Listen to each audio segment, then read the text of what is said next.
Carla Retiro à Popayan, en Colombie. Avec mes vidéos, je fais ce que je peux pour l'évolution de la conscience humaine et j'apprécierai votre aide pour diffuser ces informations importantes.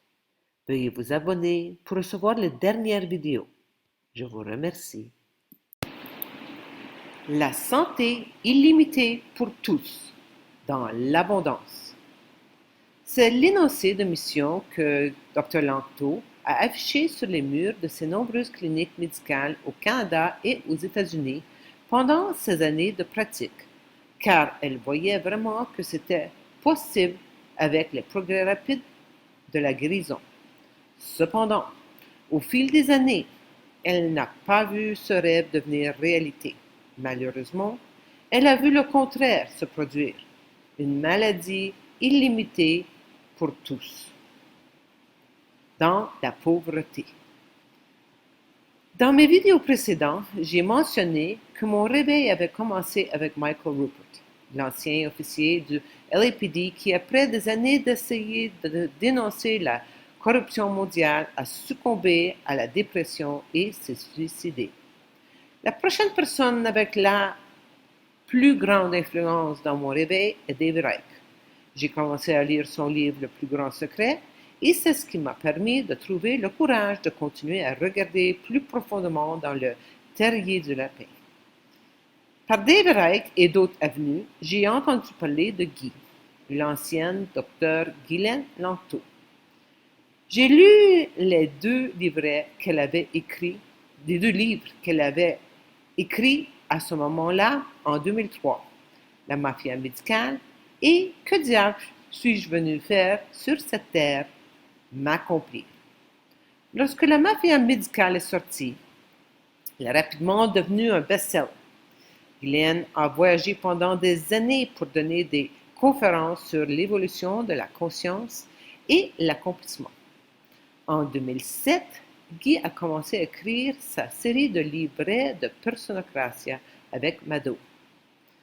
Guy a été détenu au début de 2008 pour avoir omis de produire des déclarations de revenus et a passé 2 mois en prison. En 2002, j'ai trouvé Paradigm Education et en 2003, j'ai signé un contrat croyant que c'était l'échappatoire disponible qui m'exempte de payer la taxe de l'esclave, l'impôt sur le revenu.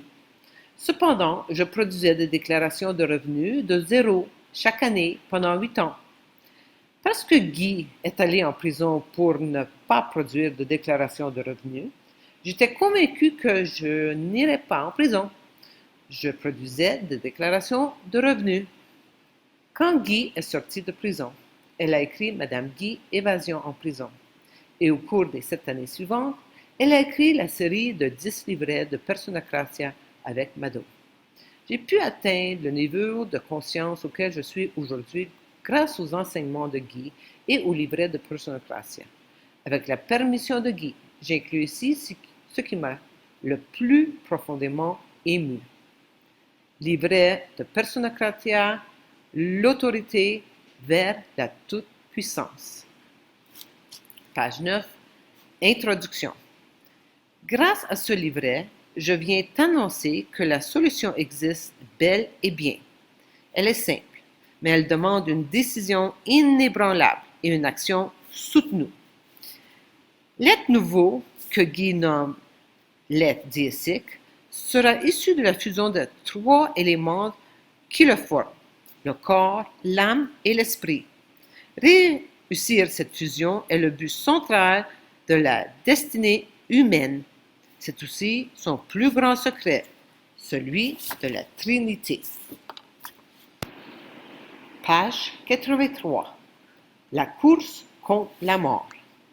Pour les êtres humains, l'aventure de la transformation est en train de se vivre autrement cette fois-ci.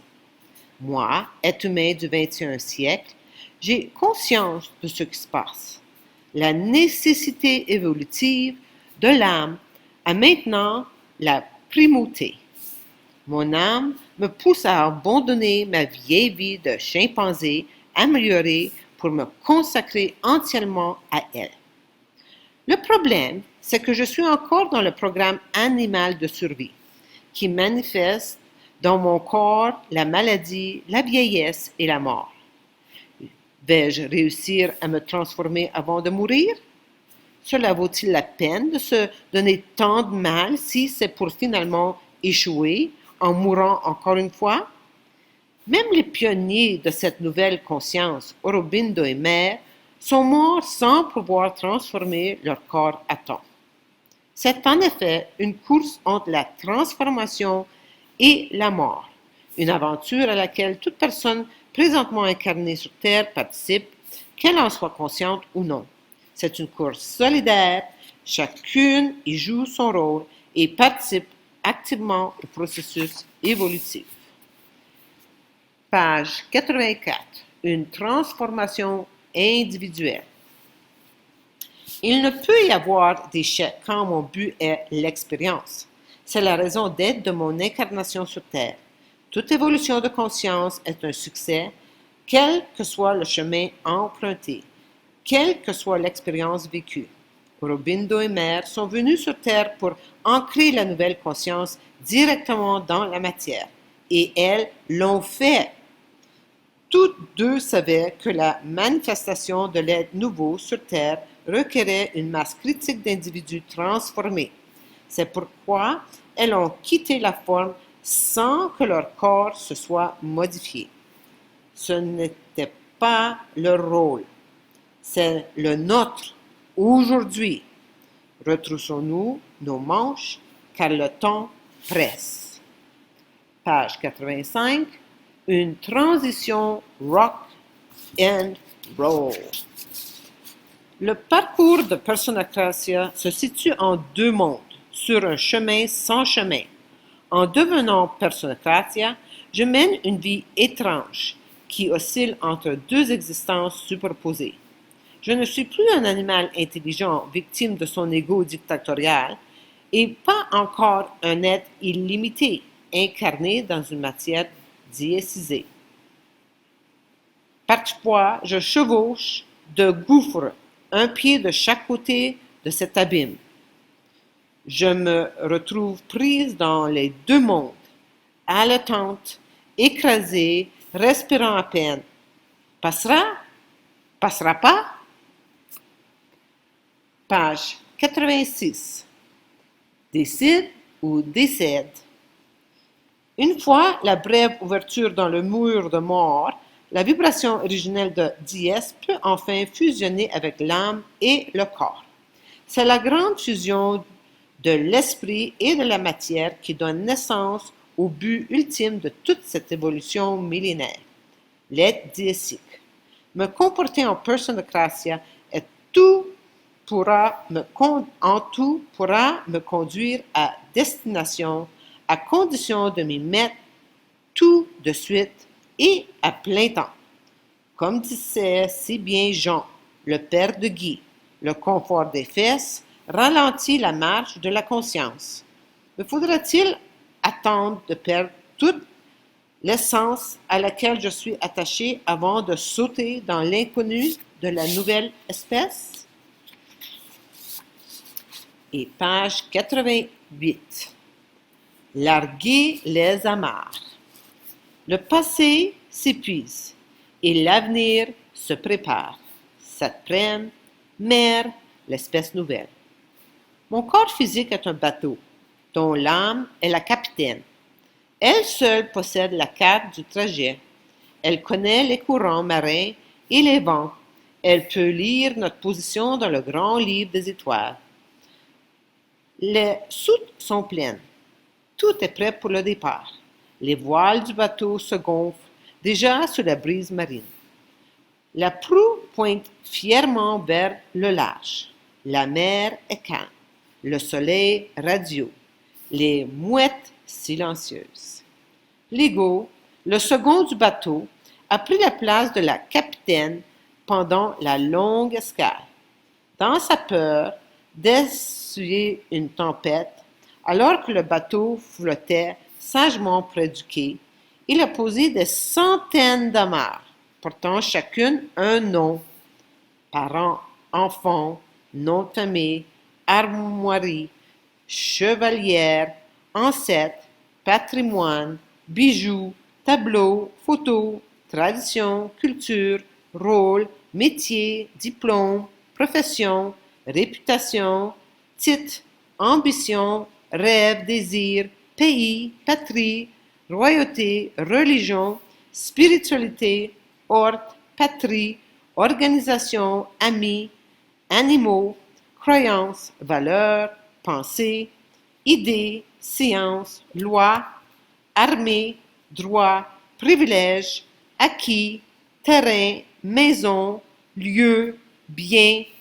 revenus, économie, salaire, apparence physique, vêtements, beauté, jeunesse, santé. La liste est sans fin. Le bateau est solidement amarré au quai et ne bouge pas. Les deux matelots, Emo, le corps émotionnel, et Menta, le corps mental, attendent impatiemment sur le pont, avides de liberté. Cette escale est interminable. Le bateau va finir par pourrir sur place. À quoi sert la vie de matelot si c'est pour toujours rester au même port? Pense-t-il en regardant la mer paisible. Le moment du départ est enfin arrivé. La capitaine lance un ordre. Larguez les amarres. Avec enthousiasme, Emo et Menta détachent un à un les épais cordages. Le vent se lève soudainement. Les vagues s'enflent démesurément. Le bateau commence à tanguer dangereusement. Moins il y attache, plus le tangage s'accentue. Le second du bateau, l'Ego, hurle des contre-ordres, s'énerve, court dans tous les sens pour tenter de remettre de nouveau les amarres. Les deux matelots s'épuisent, obéissant tantôt la capitaine, tantôt au second. Les cordes s'en mêlent, les mouettes crient à tue-tête, les voiles claquent au vent. Voilà l'orage qui s'annonce. Le tonnerre gronde, les éclairs zèbrent, le ciel noir. Allons, dépêchons, largue la dernière amarre au plus vite, ordonne la capitaine d'une voix forte. Non, rattachons plutôt les autres et restons ici jusqu'à ce que le temps se calme, supplie le second, tremblant de peur. Emo et Menta ne savent plus à qui obéir. Ils ont peur, eux aussi, mais ils savent que la capitaine en a vu d'autres. De la voir aussi calme, debout sur le pont au milieu de la tempête, les assure. Il reste une seule amarre, la plus grosse, qui porte l'inscription « Plutôt mourir que ».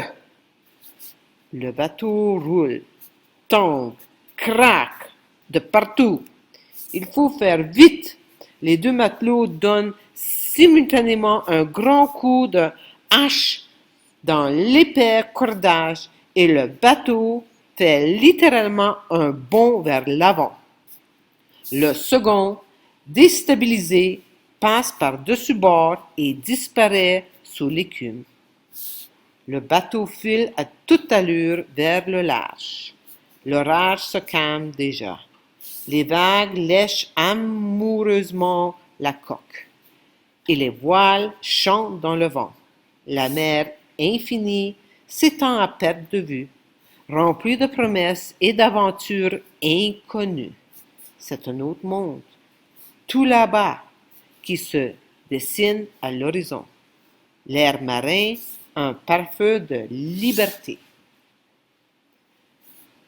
Ce tableau, le grand portrait de l'évolution de la conscience humaine, est l'outil que Guy a créé pour nous aider à comprendre le but de l'humanité. Dr. Lanto a réveillé les secrets bien gardés des vaccins dans la mafia médicale, ainsi que de nombreux autres faits sur le système médical.